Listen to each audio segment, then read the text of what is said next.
Kita sambung So kita ada 2 example lagi. Nanti kita go for consolidation Okay. So consider a proposed retaining wall as shown in figure Q110 and solve the following using Rankine theory. Okay. So actually benarnya repeat saja. Okay. Cuma saya go through this example. Okay. Supaya pasti awak faham balik apa yang kita dah discuss. Okay. So saya bagi masa awak seminit, tolong draw a simple diagram. Okay. Sebelum saya discuss in detail. So, 1 minit jangan lama. Ada 2 example saja, nanti kita pergi kepada consolidation.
Okay.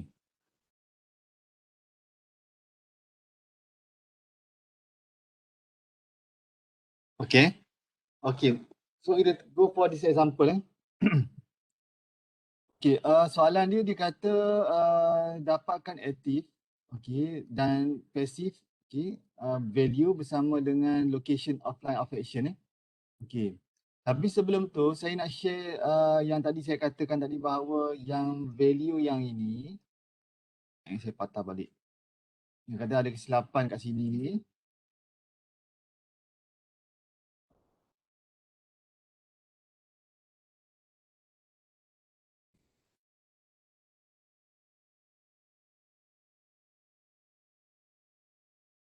Yang ini. Yang ini adalah negatif Saya paste gambar, satu gambar saya dapat daripada apa? Reference book. Okay. Ini saya letak sini ni. Saya paste.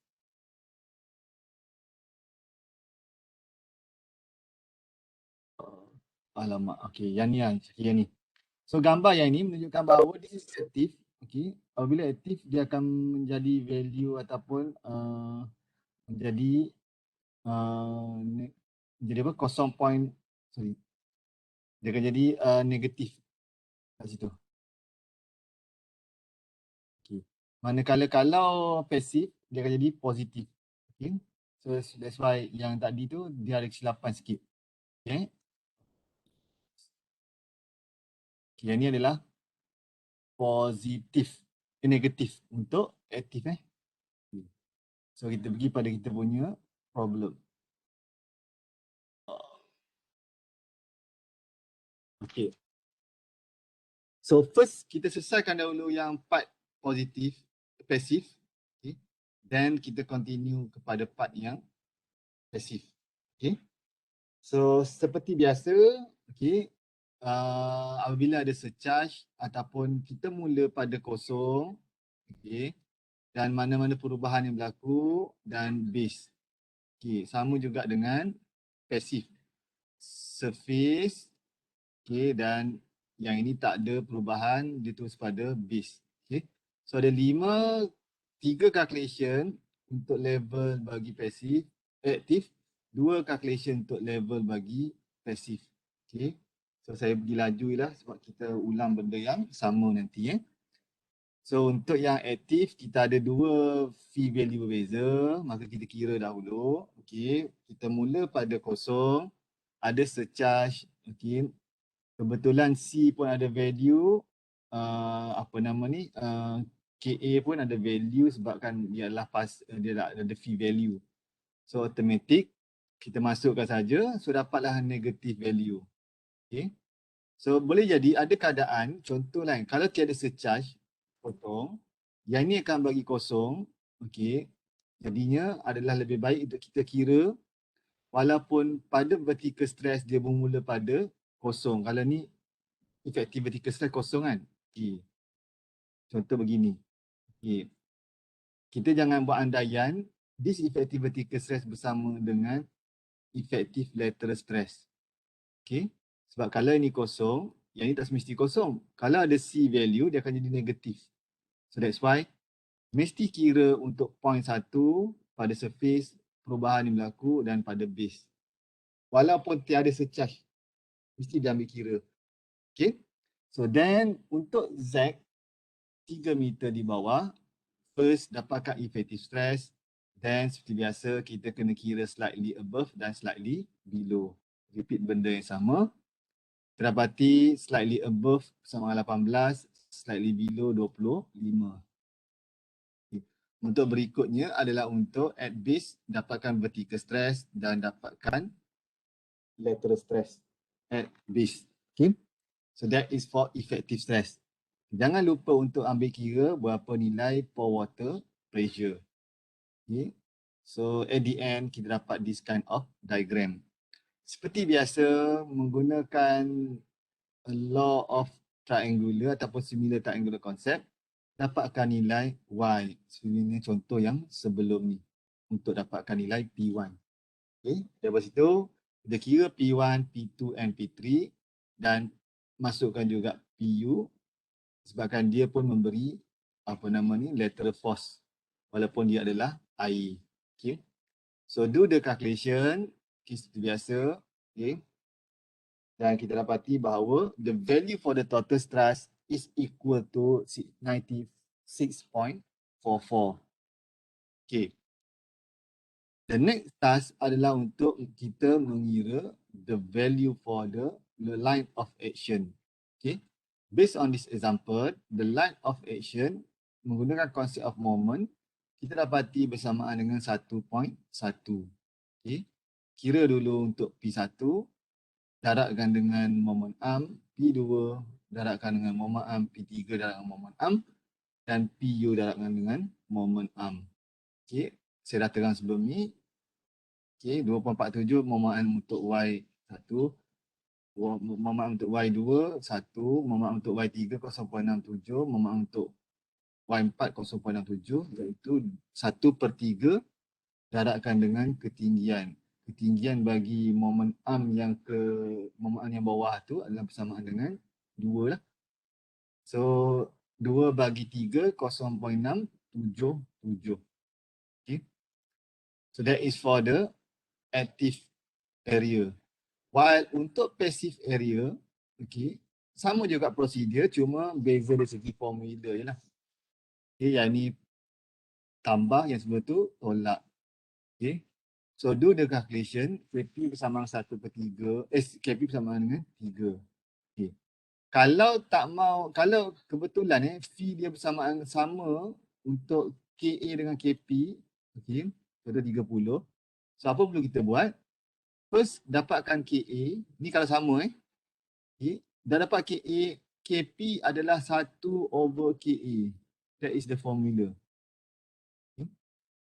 Saya rasa saya dah terang sebelum ni. Okay, KP equal to 1/KA. So, tapi kalau nak kira tak ada masalah. Especially kalau yang melibatkan kolom. Kolom kan panjang ni equation kan. Kalau kita dah kira KE, kalau menggunakan V yang sama, kita bahagikan 1/KE, dapatlah KP. Okay. So that is for the KP. Okay. Repeat procedure yang sama. Okay. Dan kita dapati bahawa the PP bersama dengan 57, manakala untuk moment bagi line of action bagi kes ini adalah bersama dengan 0.42. Okay. So that is for example Q10. Okay. Saya pergi laju dah sebab benda ni repeat balik kan. Okay. So now we move to, okay, ada soalan tak untuk ni Q10? Okay. Prof tak ada. Tak apa, nanti awak go through balik exam apa yang saya terang ni. Okay. So then we move to Nanti doktor upload dalam e-learning kan video doktor? ya. Ya, sebab nak revision dengan buku nanti. Okay, thank you doktor. Okay. Tapi tolong update buku sebab saya tak nak nanti next class awak kata tak dapat juga. Dah lambat lah untuk saya untuk saya tahu perkembangan tu. Kalau boleh dah dapat tu update. At least saya boleh follow up dengan Cik Azril ataupun awak communicate Cik Azril sebab mungkin lah. Tapi ambil masa lah, janganlah push sangat sebab kita faham mungkin ambil masa dia oleh shipping tu. Okay. Kalau ada kawan yang dapat, maknanya dia tak ada isu lah. Okay. Okay. So Q11. For a proposed rigid anchor, okay, tengok, okay, saya bagi masa awak salin kejap. Okay. Saya bagi awak seminit. 2 minit, salin kejap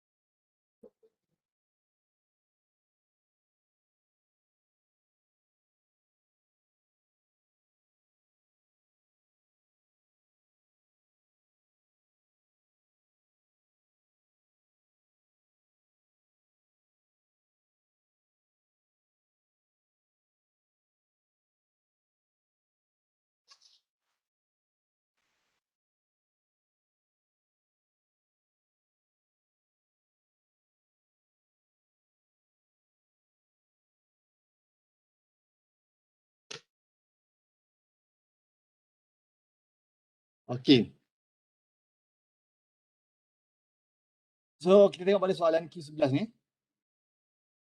Okay, soalan ni memang panjang tapi kita go through setiap layer tu supaya kita faham. Okay. So soalan dia kata determine the load T Okay, yang ni saya perlu terangkan. Okay.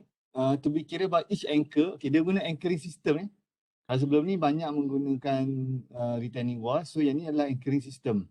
Okay. Maknanya pasang sheet pile dan dia akan install anchoring. So nak tahu berapa banyak value T ni supaya dia stable. Okay. Berapa value T ni perlukan Okay. Dengan spacing for every anchor 2 meter. Okay. Apa maksud dia? Kalau kita tengok pada 3 dimensional punya diagram. Okay. So this is first anchor which is T. Okay. So the next anchor yang perlu diinstal pada jarak 2 meter. Okay. Antara satu anchor dengan anchor yang lain. Okay. Okay, disebabkan kita punya load, okay, kalau kita pandang daripada 2D, so for every 1 meter ataupun for every per meter run, okay, kita akan ambil value yang berapa nilai load yang akan dikenakan. Contoh kalau yang ini, this is for every meter run. Untuk setiap meter run, okay, kita akan dapatkan nilai T. Okay. Disebabkan yang ini adalah 2 meter, maka untuk dapatkan for every meter run, kita mesti bahagikan dengan 2. Okay. Faham? Okay, mana setiap for every meteran mesti dibahagikan dengan 2 sebab nak jadikan dalam meteran. Sebabkan spacing ni adalah 2 meter. Okay, nanti kita tengok pada jenis solution Okay. So untuk kes yang ini, benda yang sama, a repeat process. Okay, however, dia lebih banyak sebab dia ada different layer of soil yang banyak. Okay, sebagai contoh, okay, this is the first surface yang perlu kita dapatkan value dia. Okay. Dan kebetulan ada perubahan yang berlaku in term of soil properties. Yang ini yang kedua. Dan ada lagi perubahan sebab dia meet different type of material. Okay, yang ini disebabkan oleh water punya level menyebabkan soil properties dia berubah. Daripada 32 phi dalam keadaan kering, 30 phi pada keadaan yang basah. Tetapi material yang sama. Okay, walau bagaimanapun, apa pergi dalam lagi, dia sedang mengalami perubahan. Okay. Daripada 0 sampai 1, 2.5. Okay.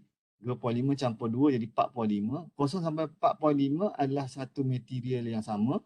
Tetapi 4.5 ke bawah dia jadi material yang berbeza. So dia beritahu material apa. Yang pertama adalah clayey sand. Okay. Yang kedua adalah sand. Okay. Underlain by clayey sand. Maknanya pertama adalah sand. Yang kedua adalah clayey sand. Okay. Maknanya sand ni di bawah bawah dia adalah clayey sand. Kalau overlain baru clayey sand ni di atas. Okay. Okay. So dia ada 2 material saja. Pertama adalah sand, kedua adalah clayey sand. Okay. So kita akan ada 1, 2, 3, 4. Okay, 4 calculation untuk untuk aktif. Manakala untuk pasif, okay, disebabkan oleh groundwater level sama, okay, maka kita boleh eliminate the effect of the groundwater level. Sebab pusing balik dia akan bagi value yang sama sebab dua-dua diseimbangkan. Okay. So now untuk passive punya calculation, dia akan melibatkan 2 level saja. Yang pertama surface, dredge line. Dredge line adalah proses yang mana dia korek, okay, dredging, okay, dan dia sampai kedalaman yang ini saja. Okay.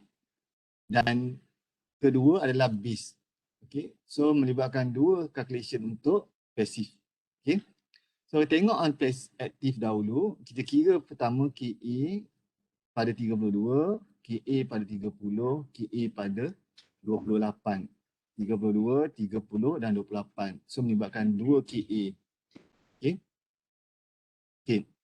So pada level kosong, seperti biasa, do the calculation. Okay. Ada surcharge 30, effective stress akan dipengaruhi oleh surcharge bagaimana tiada nilai C, maka dapat 9.2, 1 bagi lateral stress. Okay. Now we go for 2.5.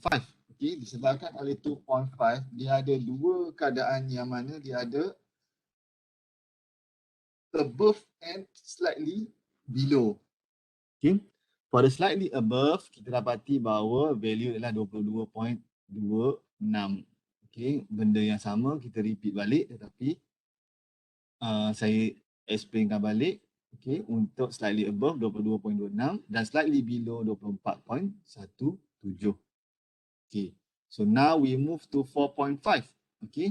For the 4.5, effective vertical stress 89.5. Okay. Sebabkan kita ada slightly above and slightly below, repeat benda yang sama. So dapati bahawa 29.83 dan 20.29. Okay. That is for the third punya level. So the last level adalah pada kedalaman 8 meter. So kita dapati bahawa value dia adalah 32.3. Okay. So dekat sini tambah, it is not necessary to calculate the pore water pressure behind and in front of the wall as they cancel each other. Okay. So tak perlu masukkan pore water pressure punya kesan. Okay. So then untuk active pressure, okay, bagi keadaan di depan wall tersebut, okay, dapatkan nilai KP 2.77, then the same procedure untuk dapatkan nilai lateral passive pressure 33.3. Okey. Itu adalah untuk surface. Okay, at dredge line ataupun at dredge line, not on the surface lah. Okay. At the dasar sungai tersebut. Okay. Okay. So then for the 2 meter below the dredge line, okay, at the river bed, okay, for the 2 meter, 0 meter tu. Then for 2 meter below the dredge line or the river bed, okay, value dia bersama dengan 85.92. Okay. So macam mana dapatkan nilai T? Okay. Yang ini saya katakan tadi tu, dia mesti dibahagikan dengan half. Okay. Maksudnya untuk dapatkan nilai T, T ni menyumbang kepada pasif actually. So bila dia menyumbang kepada pasif, dia adalah half daripada T campur dengan pasif untuk seimbangkan. Sebab kalau ikut pasif saja tak cukup untuk seimbangkan. So dia kena ada additional tension force ataupun additional force yang datang daripada anchor. Okay. So apabila ni dipindahkan ke sini,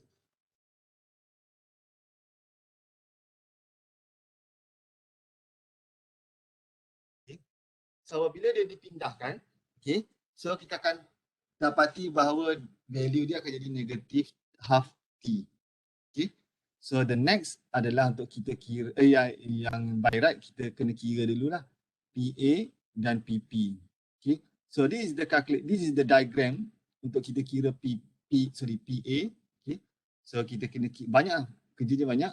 Mana PA1 kira, PA2 dapat PA3, continue dengan PA4, PA5 dan akhir sekali PA6 untuk aktif.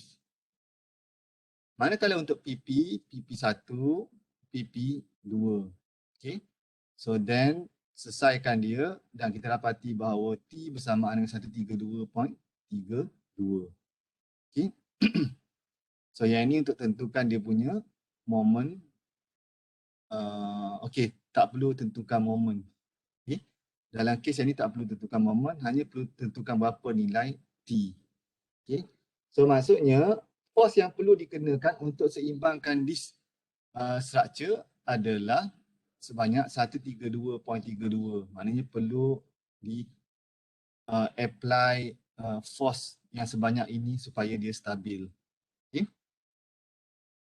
Okay. Itu adalah untuk Q11. Okay. So yang ini adalah untuk Q12. Ini adalah point load. Okay. Saya rasa simple saja. Okay. Kita gunakan rujuk kepada bossy neck dengan western guard. Okay. So yang ini saya rasa contoh yang saya bagi dalam slide ni boleh selesaikan soalan ni. Yang mana kita ada Q, nak tentukan berapa nilai increment of stress at point E dan increment of stress at point D. Okay.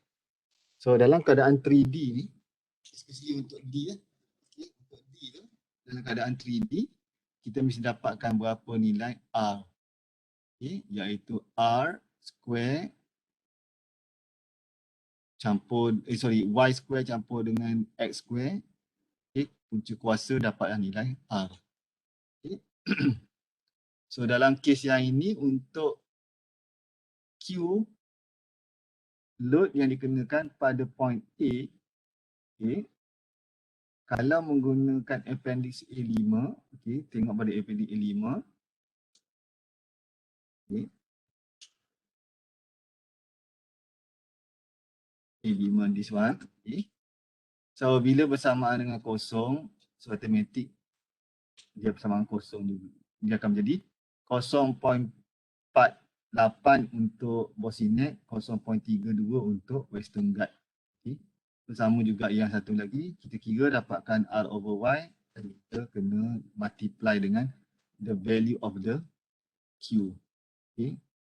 So ini tambahan untuk western guard dan bossy neck dalam chapter 1. Okay. Okay.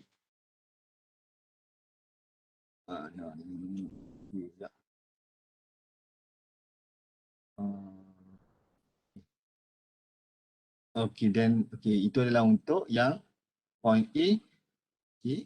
Untuk point D sama juga, saya kata tadi 2/2 campur 4/2 punca 4.47. 4.47 bagi dengan Y. Y is the Z yang kita nak dapatkan kan, 3 meter ni. Okay. So dapat 1.49, tengok pada Western Guard punya atau Bosinet punya chart tu. So dapat 0.023 dan multiply dengan 100 iaitu the Q value. Okay. Okay, so that is for Q12. Okay. So now kita move to apa nama ni? Chapter 2. Okay. So nanti saya akan upload saya punya PowerPoint untuk chapter 2. Okay. Untuk saya terangkan on consolidation. Okay. Compressibility and consolidation. Itu adalah untuk chapter 2. Okay, saya sudah selesai chapter 1 yang mana dia cover untuk stresses in soil. Okay. So nanti saya akan upload assignment juga petang ni nanti sekali dengan Webex punya apa nama ni yang kelas kita punya recorded version ni. Okay. So saya share slide untuk chapter 2 sebab saya kena explain dahulu baru kita boleh pergi on Dr. Kamarudin punya explanation sebab explanation Dr. Kamarudin ringkas saja. So dia tidak cukup untuk kita faham the whole subject untuk consolidation and compressibility. Okay. So saya stop untuk Dr. Kamarudin. Nanti kita pergi apabila kita dah explain untuk chapter 2 menggunakan slide. Kita cuba habis chapter 2 punya explanation dan nanti saya akan sentuh sedikit Dr. Kamarudin punya introduction ni. Okay. Sebelum kita bersurai lebih kurang pukul 12.30. Okay. So saya start Dr. Kamarudin ni. Okay. Sekejap ni. Okay.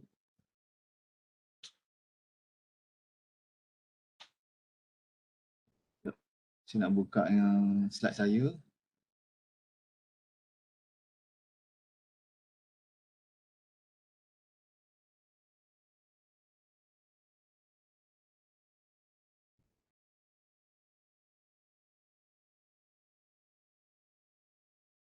Yang ni saya buat penerangan dahulu lepas tu baru kita pergi on discussion next punya meeting untuk example.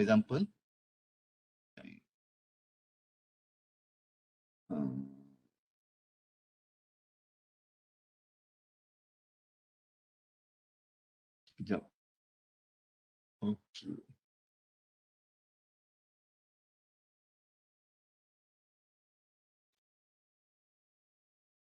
Okey. Boleh nampak? Boleh nampak? Nampak as a full slide?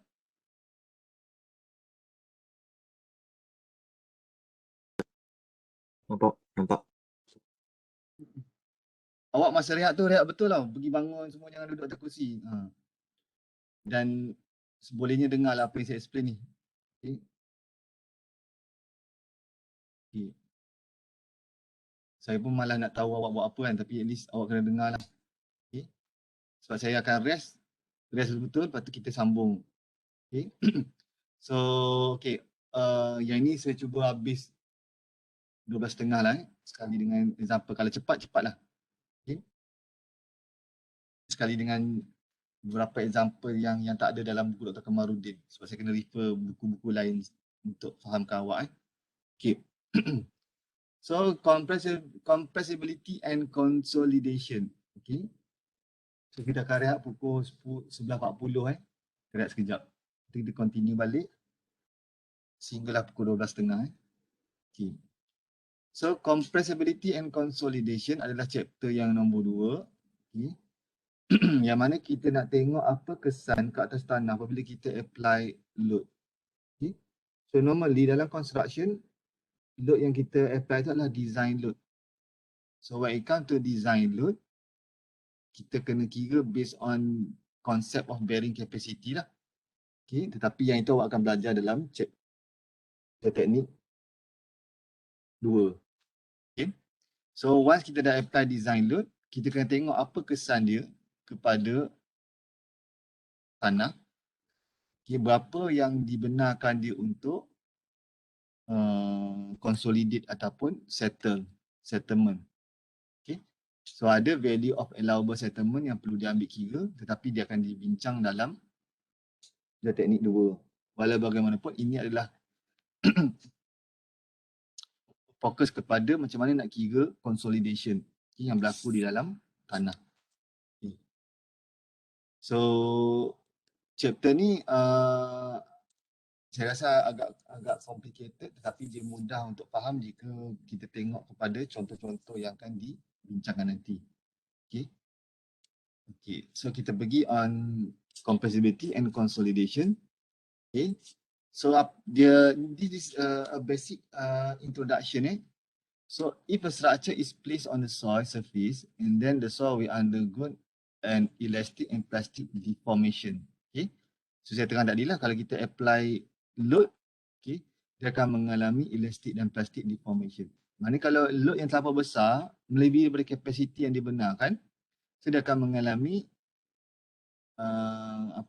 plastik punya deformation kalau terlampau besar. So dia akan reach a failure state. Okay. So kalau dia still lagi within the allowable region yang dibenarkan, so dia akan mengalami elastic. Okay. Dia akan mengalami deformation juga, tapi dalam keadaan yang dia mampu tanggung sebelum dia fail. Okay. So in engineering practice, the deformation or reduction in the soil volume is seen as settlement or heave, depending on either the load is increased or decreased.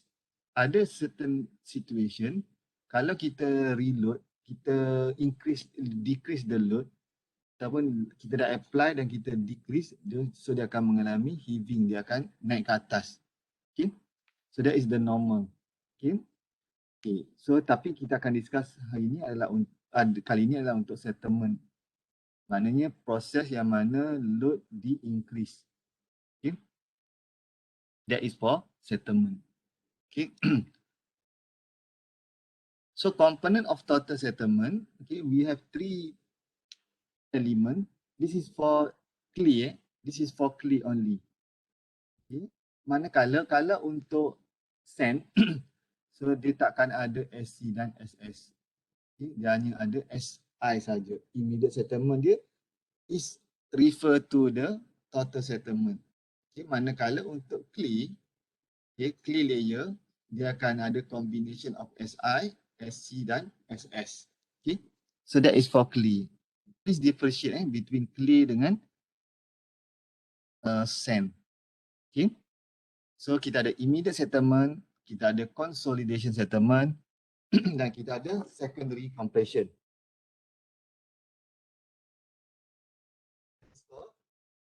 Total settlement punya component.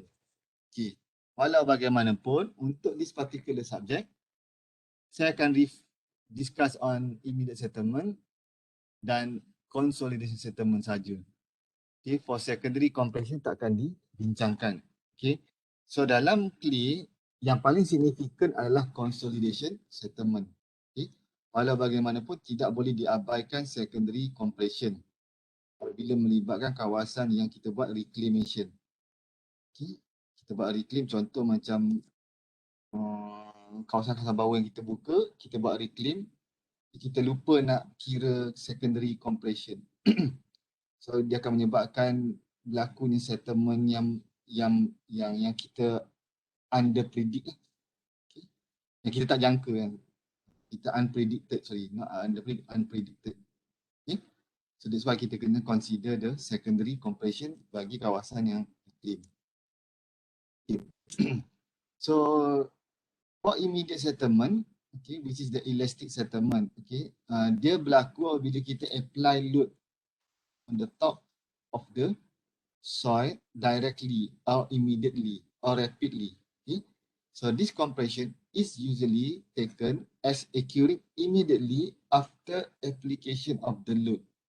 Okay, so once kita dah apply load, contoh during the construction, once the construction is ready, So there will be an immediate settlement happen. Okay.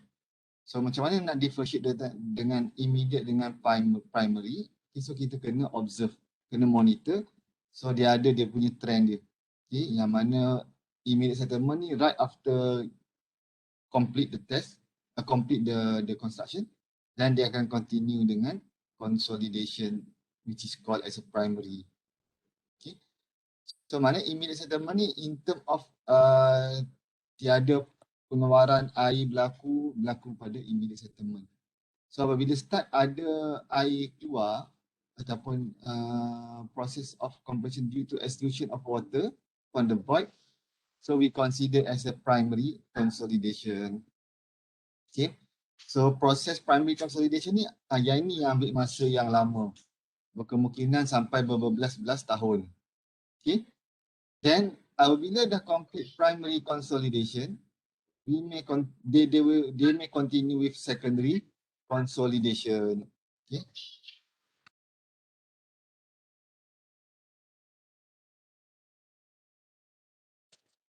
Okay. Then for secondary consolidation, okay, dia continue yang mana pada primary dia menyebabkan air keluar. So mana air yang ada yang sustain adalah air yang memegang ataupun dia hold load juga. Okay. So kalau selepas itu, okay, akan berlaku proses of readjustment of the soil grain. Maknanya partikel akan adjust diri mereka, okay, untuk menyesuaikan dengan the next ataupun load yang dikenakan ke atas, load yang dikenakan ke atas soil tersebut. Okay. So this adjustment disediakan sebagai secondary consolidation. Okay. Okay. Dan dia berlaku dalam keadaan yang rate yang slow. Okay, very slow rate. Okay. So secondary consolidation adalah continuing process for the primary consolidation. Okay. Disebabkan oleh adjustment tu disediakan sebagai plastic readjustment of the soil grain. Okay, so that is for the component of total settlement. Kita ada 3 Okay. So kita akan pergi satu persatu, cuma untuk immediate dan primary saja. Okay. So untuk immediate settlement, kita boleh pecahkan kepada 2, iaitu pertama kita akan fokus kepada kepada settlement yang berlaku ke atas tanah cohesive, clay saja, dan saya akan pergi example untuk tanah pasir. Okay. So untuk tanah pasir saya akan refer kepada buku Dr. Noli Gofar nanti, okay, yang mana tiada di dalam contoh Dr. Kamarudin. Okay. Lepas tu baru kita pergi on primary consolidation after this. Okay. Okay, explanation on the compression.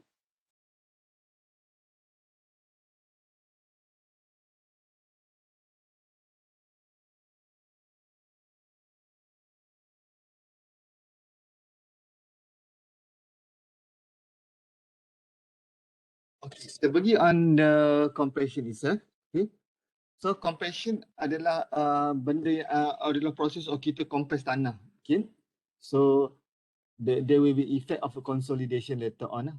Okay. Or any effort yang kita compress tanah, dia boleh pecahkan kepada sama ada kita buat compaction ataupun consolidation. Okay. So the compression of the soil is due to elastic deformation. Okay. So that is the term that represent the compression process. Okay. So mana kita compress dalam tahap dia mencapai elastic deformation. Okay. So deformation of the soil grain, okay, it is small and negligible. Okay, dia terlampau kecil dan dia kita boleh abaikan. Okay. Where the deformation of solid particle, okay, may continue will happen, okay, during the secondary compression. Okay. So maknanya dalam proses deformation yang berlaku ke atas soil grain, okay, banyakkannya disebabkan oleh perubahan yang berlaku yang yang terjadi ke atas air, udara dan water only. Okay. So that's why dia kata small and negligible. Okay. However, when it come to secondary compression, okay, dia baru melibatkan information yang berlaku dalam solid particle. Okay. So maknanya proses dia adalah air pergi kepada water sebab water lebih berat pada air, dan akhir sekali adalah proses yang mana soil juga akan do the rearrangement. Okay. So compression of air and water in the voids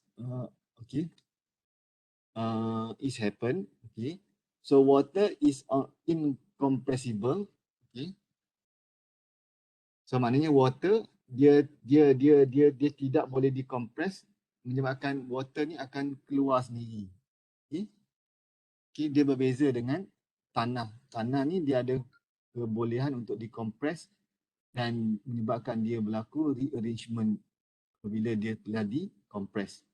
Walau bagaimanapun, water ni apabila ditekan, dia akan menyebabkan, sebab dia molekul dia dah memang halus kan, menyebabkan dia boleh keluar sendiri. So there are no readjustment of water particle happen. So in that case, the water will squeeze out from the soil. So squeezing out of water and air from the voids can be identified as either compaction, or dissipation of pore water pressure. So kalau dalam compaction, saya recap balik untuk compaction Kalau untuk compaction,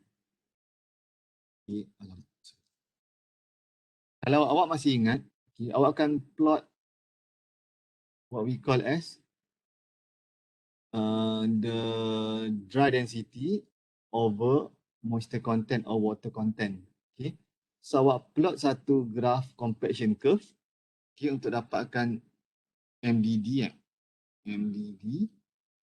dan OMC. Okay. Semasa awak plot MDD dan OMC, untuk tentukan awak punya compaction tu betul ataupun tidak, awak kena lukis what we call as A void content. Okay, this is A void content. Okay, A void equal to 0. Okay. So this A void content adalah menunjukkan macam mana proses compaction awak buat. Okay. Dan jika awak punya compaction curve ni cross A void content, okay, ada sedikit error yang berlaku. Okay. Sama ada awak salah menilai the specific gravity.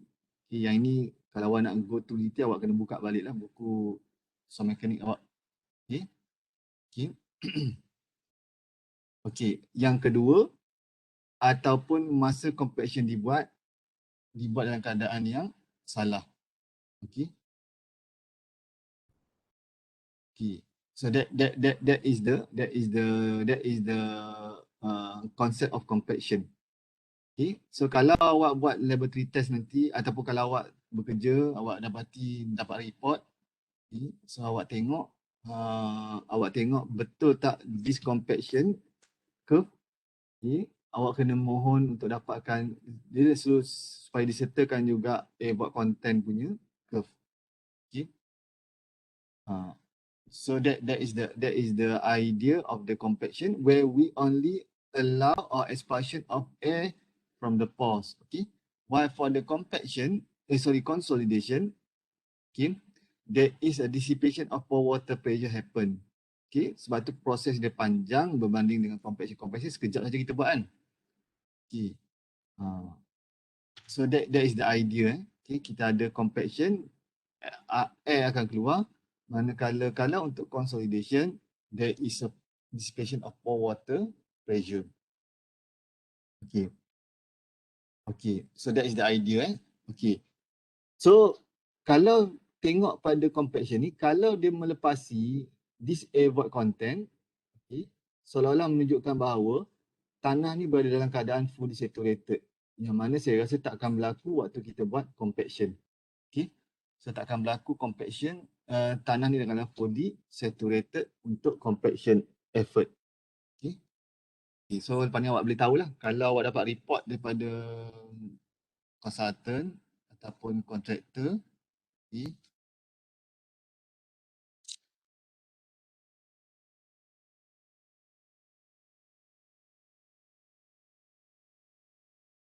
Okay. So that is the way. Okay. Okay. So now we move for the first discussion untuk immediate settlement. Okay. Kalau dalam slide ini saya akan discuss kepada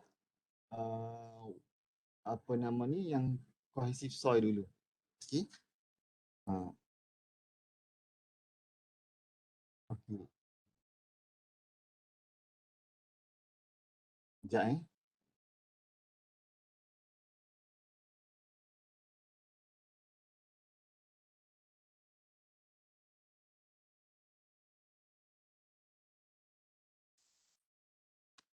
Okay.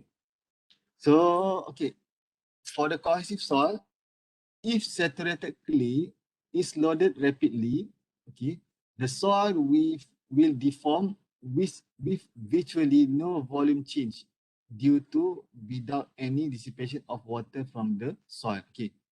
Dia assume bahawa dari segi fizikal yang kita nampak, dia tidak ada proses yang berlaku, perubahan yang mendadak. Okay. Sebab dalam tanah kalau setakat udara saja yang keluar, okay, dia tidak nampak kesan secara jelas. Okay. Okay. Okay. Ataupun mungkin kalau kawasan yang mana berada air jauh, okay, so kita akan nampak there will be a difference in term of volume disebabkan udara yang keluar terlampau banyak disebabkan air jauh. Tapi dalam keadaan kawasan yang mana ada air, okay, dan untuk cohesive soil saja, okay, cohesive soil saja, kita akan dapati bahawa tiada perubahan yang berlaku secara mendadak, okay, selepas sahaja construction selesai. Okay. Mana kalau in that case, perubahan tersebut berlaku kepada dalam cohesive soil saja. Okay. Kalau perubahan dah memula, mana dah start air untuk dissipate keluar, so kita kata dia dah mengalami primary consolidation. Okay. So this is the immediate settlement. Okay, for what we call as for cohesive soil. Okay. So for this immediate settlement, okay, kita akan dapati bahawa this is the formula yang kita akan gunakan. Okay. So how to use this formula? Okay. First, kita mesti dapatkan berapa nilai Q. Okay. So when we use the small letter Q, dia adalah bermaksud stress. Okay. So this is stress. Okay. So kalau Q besar, dia adalah load lah. Okay, yang ni awak kena faham lah. Nanti dia banyak digunakan dalam geoteknik 2. Okay. So B is the width, okay, lebar dia. Okay. Biasa lebar of the foundation. Okay, akan diberi dalam soalan. Tidak ada masalah maklumat tersebut. E is the Young modulus. Okay. So normally Young modulus ni dapat daripada stress strain curve. Okay. Times 1 minus Poisson ratio. Okay. Poisson ratio dia tiada unit. Okay. So this Poisson ratio adalah perubahan yang berlaku dalam keterikan yang berlaku, strain yang berlaku dalam horizontal over strain yang berlaku dalam vertical. Okay. So that is we call as a Young Poisson ratio. Okay. Then we multiply with the alpha. So what is alpha? Alpha is the coefficient for the foundation. Okay. Kalau perasan dia kata ada rigid and flexible type of foundation. Okay. So this alpha dipengaruhi oleh the consolidation value. Sorry. Kejap. Saya kena angkat kain sekejap.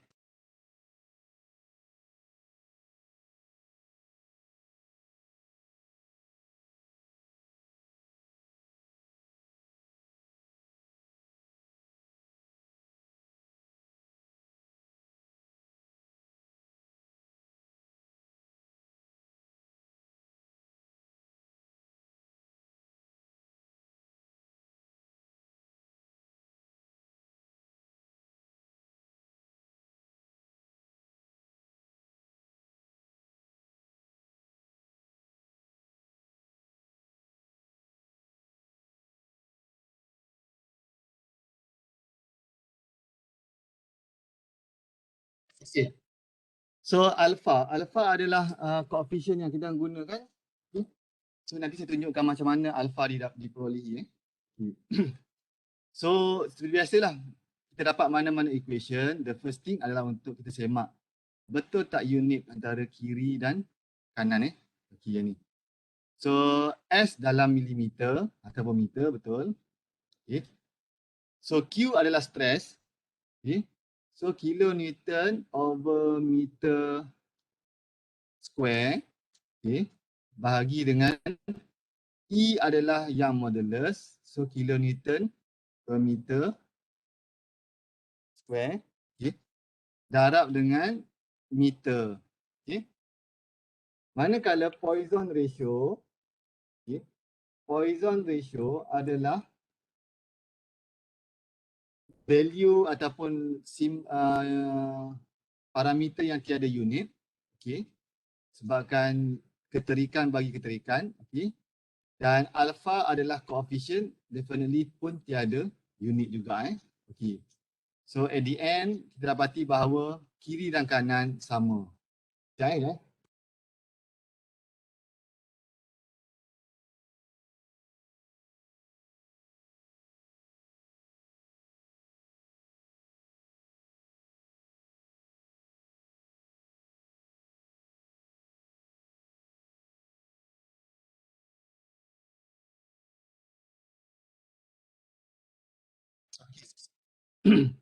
So samalah dua-dua kiri dan kanan, meter over meter. Okay. So that is immediate settlement untuk clay material. Okay. Okay. So ini adalah suatu soalan. Okay. Apa nanti awak dapat, awak salin Okay. So saya terangkan saja macam mana nak selesaikan soalan ini ataupun untuk mengira immediate settlement bagi cohesive soil. Okay. So 3 meter darab 3 meter ini adalah apa nama ni size foundation tersebut Okay. Lepas tu uniform load adalah 1800 yang dikenakan. Okay, yang ni dalam bentuk load So kalau load dia adalah Q besar. Okay, sebab saya nak tahu nak terang kat awak supaya awak berhati-hati, dapat soalan baca dulu. Jangan terus bahagi ataupun jangan terus masuk dalam formula. Is lying on compressible medium soft clay layer of infinite thickness. Okay, yang ni information tambahan. Nanti saya terangkan bila kita kena faham apa maksud information tambahan Okay, so the undrained elastic modulus of clay is 40 megapascal. Ini adalah EU yang modulus. Okay, perhatikan unit kalau megapascal nak tukar kepada kilo pascal ataupun kilonewton per meter cube, kilonewton per meter square, dia mesti darab dengan 1000. Contoh, dia akan jadi 40,000 kilo pascal ataupun kilo newton per meter square. Benda yang sama kilo pascal dengan kilo newton per meter square. Okay. Lepas tu Poisson ratio, okay, mu tu, okay, adalah 0.5. Okay, determine the average immediate settlement under this foundation. Okay. So maklumat tambahan yang ini average, nanti saya terangkan apa maksud maklumat tambahan ni. This is rigid Okay, sebab nak dapatkan alpha, this maklumat tambahan mesti faham. Okay. So macam mana nak selesaikan soalan yang ini? Okay, first equation ni lah. Okay. Okay, Q besar nak jadi pada Q kecil. Okay. 1800 perlu dibahagikan dengan 9 iaitu 3 darab 3 lah. So dapatlah Q kecil. Okay. Darab dengan B adalah 3 meter. Okay. Bahagikan dengan 40,000 sebab megapascal kepada kilopascal jadi 40,000. Okay, Poisson ratio adalah 1/0.5 kuasa 2. Okay, alpha kita mesti refer pada satu table yang mana saya tunjukkan nanti. Tapi sebelum tu saya tunjukkan cara penyelesaian. Okay, so alpha dalam kes yang ini alpha alpha dalam kes yang ini bersamaan dengan 0.82. Okay, so masukkan dalam semua calculation kita at the end kita akan dapati bahawa the value of the immediate settlement bersamaan dengan 0.0092. Okay. So, saya nak terangkan macam mana dapatkan alpha. Sekejap. Okay. Itu adalah untuk play. Okay. So, bagi untuk sen, okay, yang ni akan ambil masa juga untuk terang. Nanti kita break sekejap. So, saya akan tunjukkan contoh Dr. Noli untuk saya terangkan untuk sen. Okay. So, untuk sen, okay, this is the formula. Okay, this is formula untuk immediate settlement bagi sen. Okay. Kita menggunakan this diagram. Okay. Kita akan ada dua keadaan. Yang mana kalau untuk square and circular footing, kita akan refer kepada a solid line. Yang ini, graph ni. Okay, this is graph of solid line. Okay. Maknanya kalau ada square or circular footing, maksimum yang akan mempengaruhi ketebalan tanah tersebut sampai 2B saja. Kalau kita menggunakan straight footing, kita akan gunakan this dash line. So maksimum dia akan pergi sampai 4B. Okay. So apa maklumat yang kita dapat daripada this diagram? Okay. Yang pertama nilai of Iz. Okay. So this nilai of Iz perlu dimasukkan dalam formula, okay, iaitu this Iz. Okay. For example, untuk square and circular footing, okay, Iz bersamaan 0.1 apabila Z bersamaan dengan 0. Okay, kita continue lagi. Iz bersamaan 0.5 apabila Z bersamaan 0.5B ataupun half daripada B. Dan yang terakhir, Iz bersamaan 0.0 apabila Z bersamaan dengan 2B. Okay. Jadi saya terang melalui contoh dia. Okay. So kita selesaikan yang ini, Iz. ES pun kita boleh selesaikan, iaitu Young modulus. Cuma maklumat yang kita dapat, kita kena dapatkan daripada result daripada soil investigation. Okay. Yang itu saya akan tunjuk contoh ni lah. Okay. So dah dapat semua maklumat ni, C perlu dikira. Okay. Q over Q naught tolak Q. Q adalah load yang akan dikenakan ke atas kita punya soil. Okay. Manakala Q naught adalah efektif ataupun total stress yang berlaku. Okay. So, dan C2 adalah 1 campur 0.2 log. Okay, time in year. Contoh kalau kita nak tentukan 5 tahun punya consolidation ataupun immediate settlement bagi pasir. So, kita masukkan saja dalam C2 ni.